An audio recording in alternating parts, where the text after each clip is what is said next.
Hello, আসসালামু আলাইকুম। Sony story জীবনে ছোট ছোট গল্পতে আরেকটা নিউ ব্লগ। এটা আমাদের যশোরের থার্ড দিন। আমরা গিয়েছিলাম আমাদের বাড়িতে, গ্রামের বাড়িগুলো দেখতে, কোথায় কি আছে। এই যে আমাদের গ্রামের বাড়ি, সেই পথগুলা অনেক চেনা, অনেক সুন্দর, অনেক স্মৃতি, সব কিছু মিলে এখন অনেক কিছু অবভিয়াসলি পাল্টিয়ে গেছে, বাট তারপরও নিজের তো নিজেরই জিনিস। যদিও এখানে কখনো থাকা হয়নি, কিন্তু যতবারই আসি ততবারই নিজের লাগে কেমন জানি। সব সবুজে ঘেরা চারিদিক, খুব সুন্দর। এই যে আমার কাজিন, আমার ছেলে মেয়ে তো ওর একদম ফ্যান হয়ে গেছে, ওর সাথেই সারাক্ষণ থাকে। আমি 2 দিনের জন্য একদম রিল্যাক্স। তারপরে এই যে আমরা আমাদের একটা বাড়িতে গেলাম, ওখানে যে সানফ্লাওয়ার আছে সেখানে। তো ওরা ওই যে খাসিগুলা দেখে দৌড়দৌড়ি করছে, মুরগি ধরার জন্য মুরগির পিছনে দৌড়দৌড়ি করছে। এখানে কি যেন লাগিয়েছে, আমি গাছটা চিনি না, যাই হোক। এখানে আমরা অনেক ছবি টবি তুলেছি। আর ওরা সারা জমি ধরে ওরা ঘোরাঘুরি করছে। আল্লাহ, ওরা কিভাবে পারে! অনেক দৌড়াদৌড়ি করছিল, লাল হয়ে গিয়েছিল একেবারে। আরও আজকের দিনটা অবশ্যই একটু সূর্য কম, বৃষ্টি হয়েছিল সকালবেলা ওই দিন যশোরে, তো একটু ঠান্ডা ঠান্ডা ছিল। তো এই জন্য আর কি, আমি ওদেরকেও ছেড়ে দিয়েছি। এই যে আমার ছোটো চাচার বাসায় ইফতারি পার্টি ছিল। আমরা সবাই ইনভাইটেড ছিলাম, সব চাচারা, চাচাতো ভাইরা। মেনলি চাচারা তো সবাই আসে নাই, কিন্তু চাচাতো ভাইরা সবাই আসে। মানে আমরা সব কাজিনরা, অলমোস্ট সব কাজিন, সবাই না থাকলেও অলমোস্ট। যে আমি বলছি আমি গামলা ধরে ধরে বসছি, সবাই বলছে তোমার প্লেট কই, আমি বলছি আমি গামলা নিয়ে নিয়ে বসেছি। তারপরে এই তো খুব সুন্দর একটা মুহূর্ত কেটেছে আমাদের। আমরা অনেক এনজয় করেছি, ইফতারি করেছি, তারপরে আমরা অনেক খাওয়া দাওয়া করেছি। তারপরে বেশ রাত্রে আমরা বাসায় গিয়েছিলাম।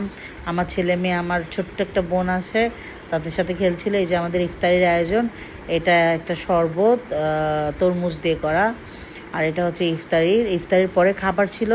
এই জন্য ইফতারির আয়োজন অনেক ছিল, অনেক কিছু ছিল। তো এগুলো খেয়ে শেষ করতে পারছিলাম না। আমাদের ইফতারের আয়োজন আরও কিছু দিচ্ছিল, তো আমি নিষেধ করেছি। আমি বললাম যে না, আমি একবারে ইফতারি করার পরে, নামাজ পড়ে তারপরে খাবো।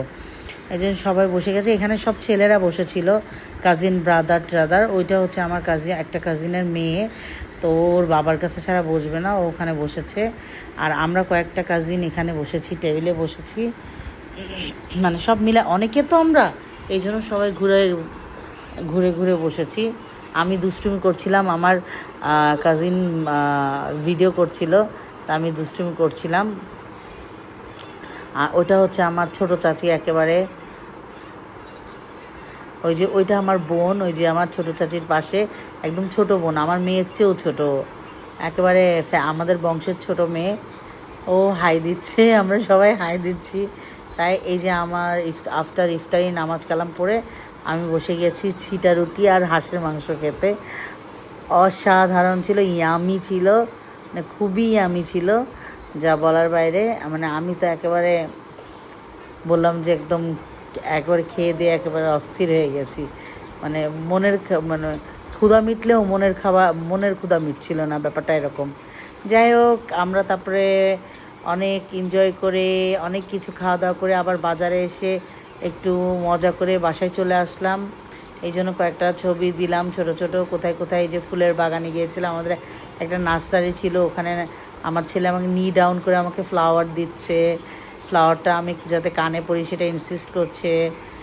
তারপরে সূর্যমুখীর ওখানে আমার বোন ছবি তুলেছিল না, আমরা আগের দিন ছবি তুলেছিলাম, এই জন্য সেখানেও কিছু ছবি তুললাম। সেগুলো ছবি টবি তুলে তারপরে আমরা ব্যাক টু দ্য প্যাভিলিয়ন, আমরা বাসায় চলে আসলাম। তো সবাই ভালো থাকবেন, সুস্থ থাকবেন, আর ফলো, শেয়ার এবং লাইক করে দিবেন, আর অনেক অনেক লাভ রিয়াক্ট করবেন, আর অনেক অনেক ফলো করবেন, আর অনেক অনেক শেয়ার করবেন। আমাদের জন্য দোয়া করবেন। ভালো থাকবেন, সুস্থ থাকবেন, আর আল্লাহ হাফেজ। See you next video. আল্লাহ হাফেজ এবং রামাদান মোবারক। সবার ঈদ এবং রোজা হোক আনন্দময়ী। See you next video. আল্লাহ হাফেজ।